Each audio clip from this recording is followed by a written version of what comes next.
Hai semuanya, Assalamualaikum warahmatullahi wabarakatuh. Di video kali ini kita akan membahas mengenai algoritma priority dan round robin.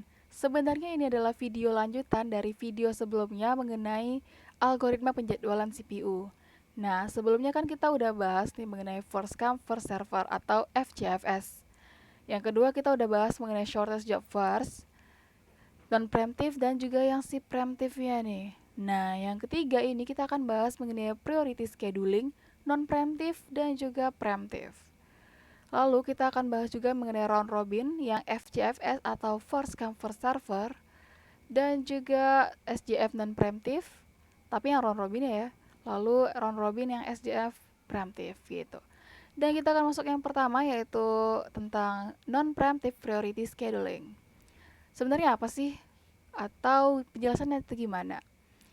Jadi, non-preemptive priority scheduling itu setiap proses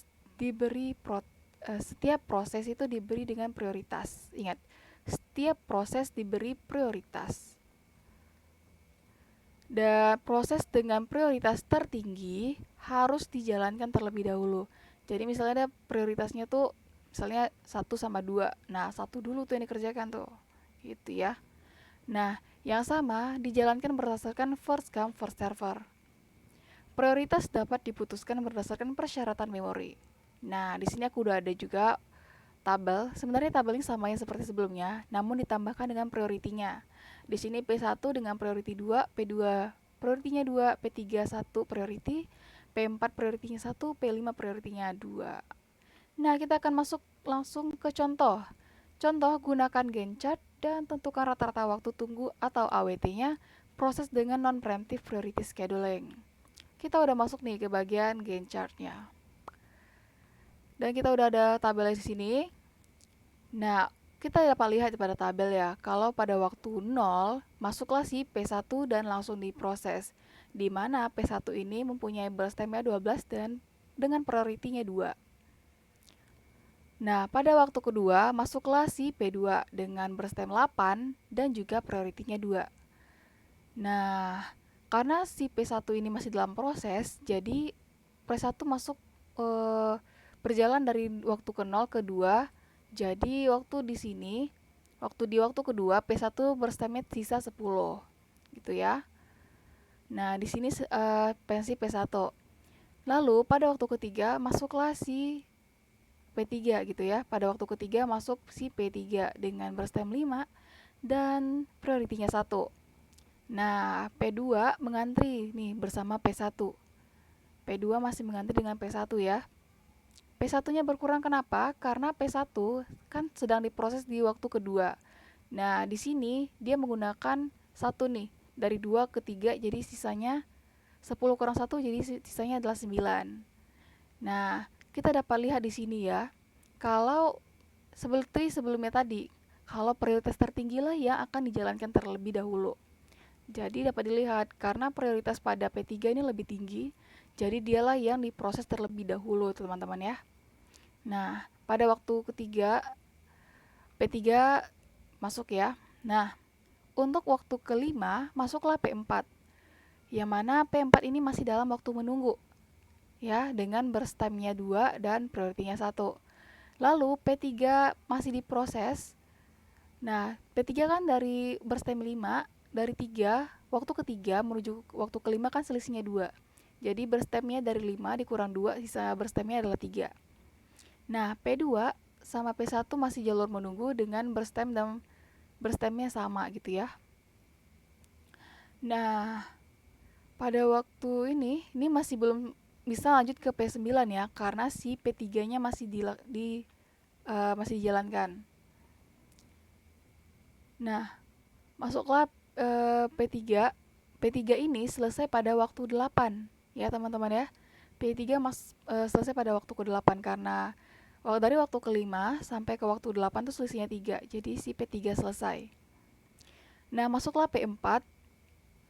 Masuklah P4 dengan burst time-nya 2 dan apa namanya? Priority-nya 1. Kan dapat dilihat ya, kalau dari antara ini, kan ini menunggu nih 3 biji nih.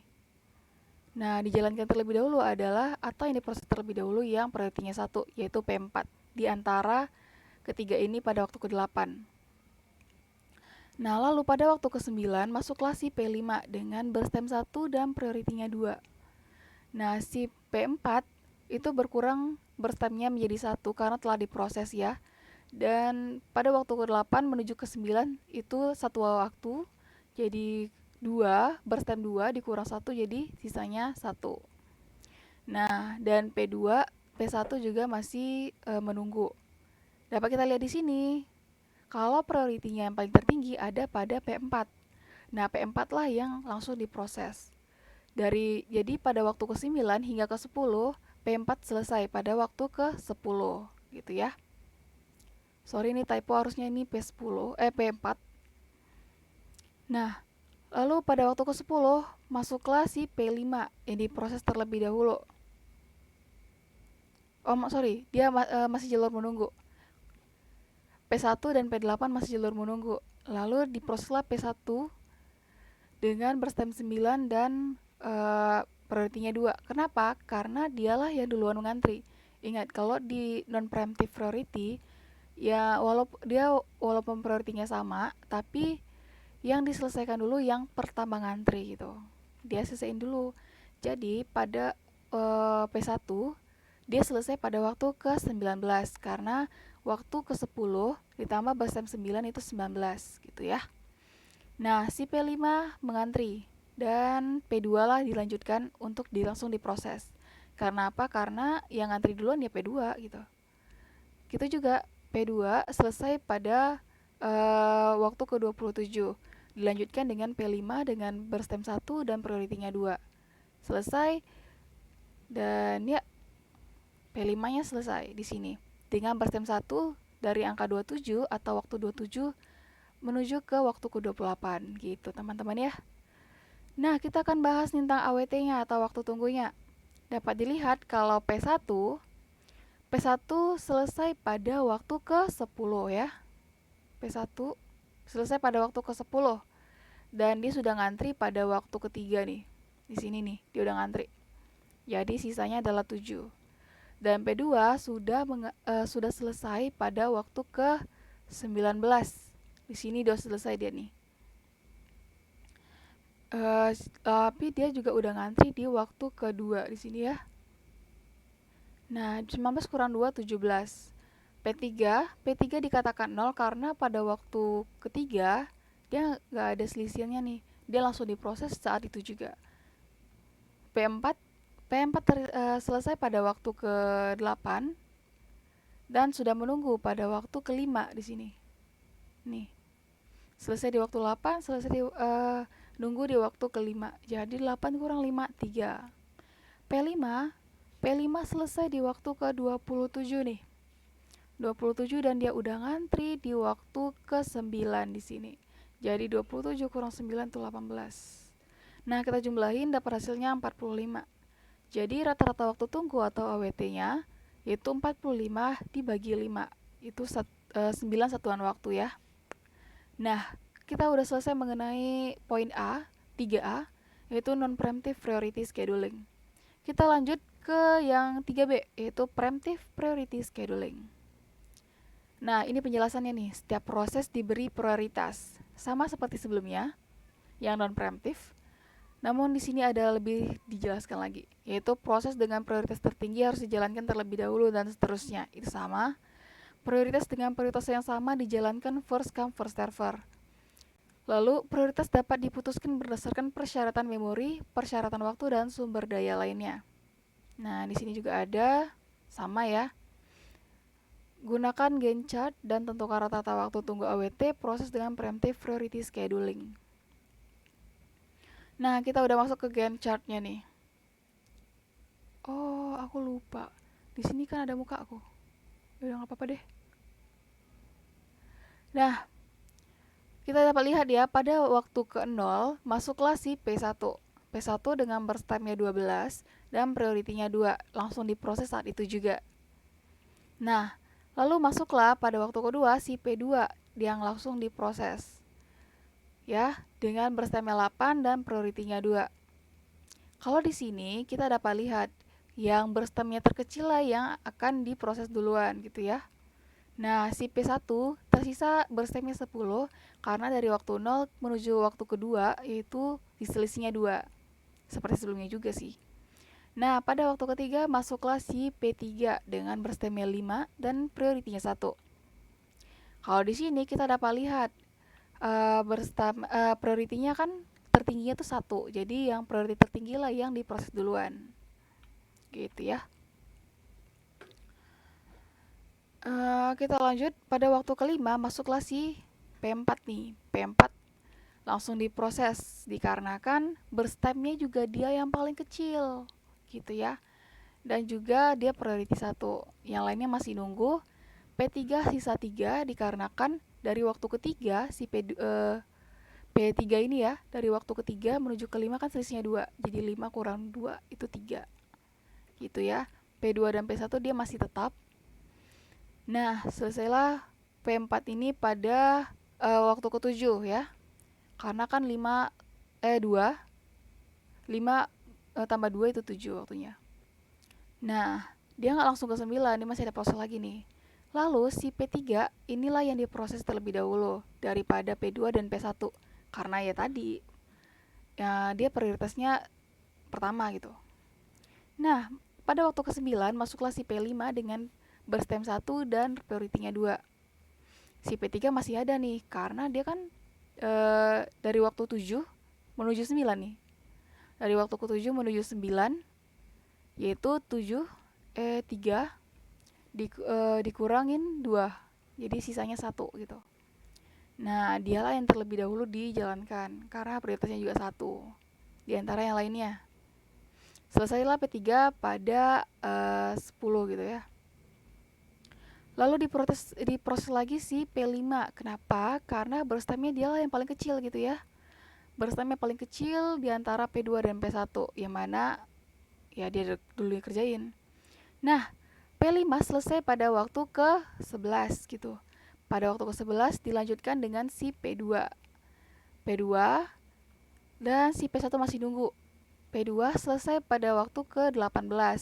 7 tambah 11, 18 ya. Nah, pada waktu ke-18 masuklah P1 yang mana langsung diproses yaitu dengan P1 selesai pada waktu ke-28. Oke, kita selesai dan kita masuk ke bagian waktu tunggunya nih. Menghitungnya. P1, oh ini ada typo nih. P1 kita selesai pada waktu ke-18. Dapat kita lihat kalau P1 itu udah ngantri nih di waktu ke-2. Jadi 18 kurang 2 itu 16.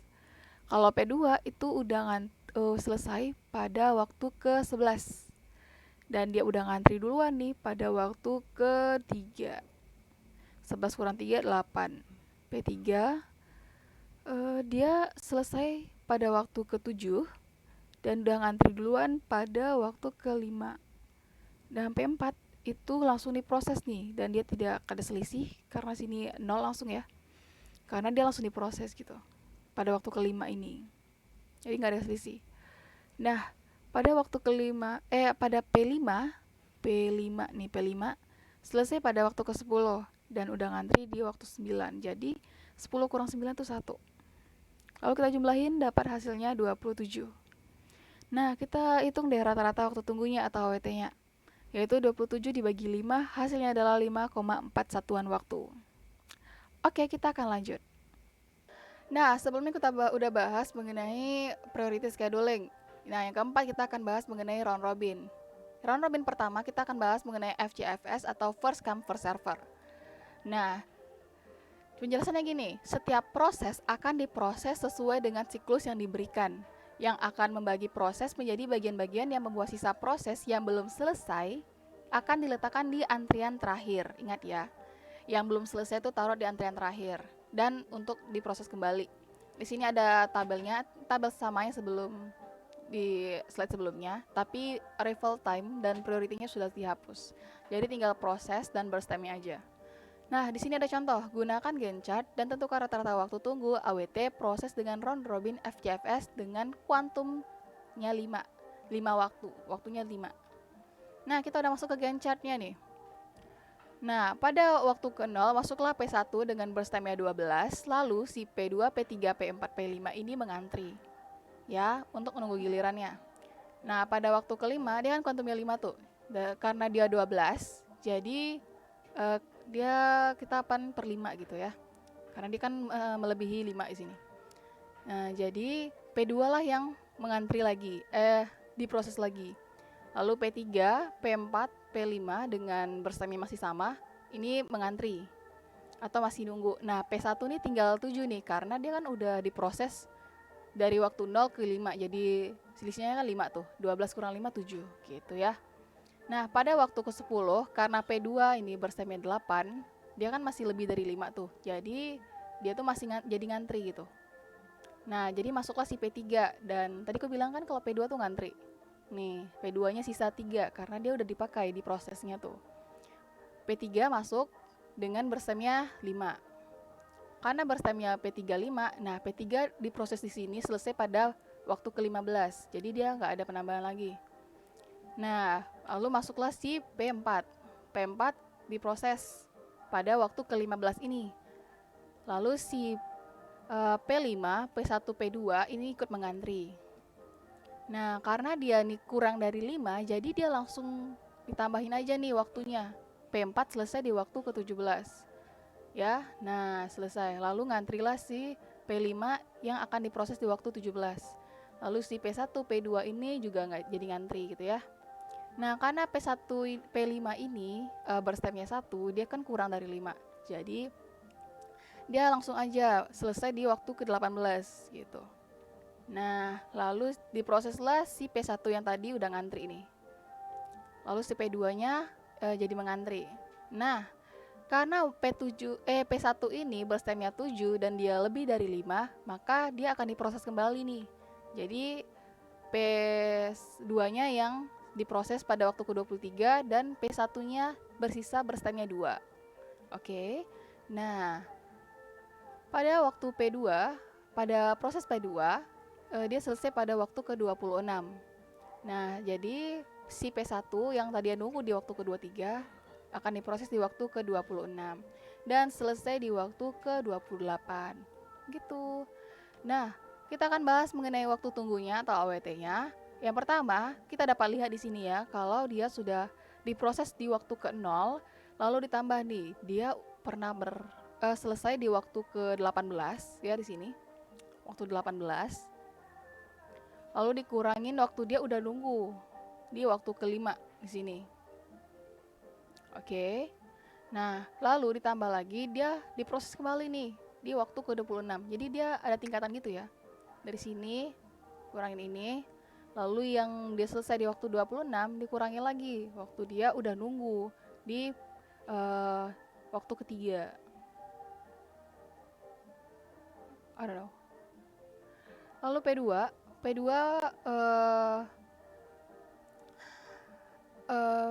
selesai di waktu kelima, berada di waktu kelima ya.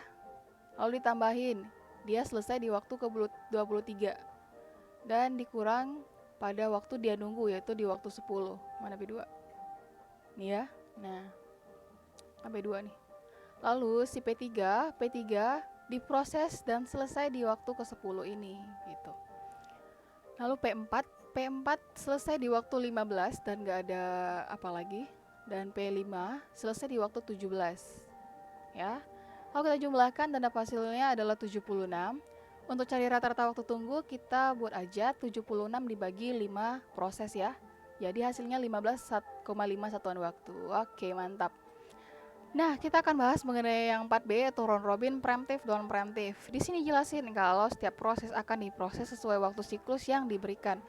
Yang akan membagi proses menjadi bagian-bagian yang membuat sisa proses yang belum selesai akan diletakkan di antrian akhir untuk diproses kembali.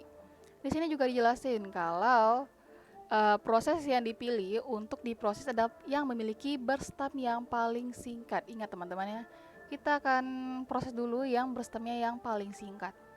Di sini juga udah ada tabelnya, sama sih seperti sebelumnya. Contohnya gunakan Gantt chart, tentukan rata waktu tunggu AWT, proses dengan round robin preemptif dengan kuantumnya juga 5. Kita masuk ke Gantt chartnya. Di sini aku udah tabel. Nah, seperti sebelumnya nih, kita kan udah tahu ya kalau dia yang diproses duluan bukan P1 lagi, tapi si P5 karena berstemnya tuh paling kecil dia tuh 1 gitu. Ya, jadi dia duluan yang diproses gitu. Nah, kan P5 diproses pada waktu 0. Jadi si P4, P3, P2, P1 ini diproses dimasuk ke jalur nunggu. Karena dia kurang dari 5, jadi dia tuh langsung aja masuk atau selesai di waktu kelima, nggak ada proses kembali. Nah, P5 selesai di waktu ke-1. Lalu eh, pada waktu ini selanjutnya dia masuk si yang diproses kembali itu adalah P4. P4 karena si berstemnya yang paling kecil ya. Nah, lalu si P3, P2, P1 itu masuk ke jalur menunggu dan ya. Nah, P4 ini yang udah diproses selesai di waktu ketiga ya. Karena kan 2 tambah 1 3. Nah, pada waktu ketiga ini diproseslah yang paling kecil yang di sini di mana gitu. P3. P3 lah diproses di waktu ketiga gitu. Dan P2, P1 ini masih jalur menunggu. Nah, oke.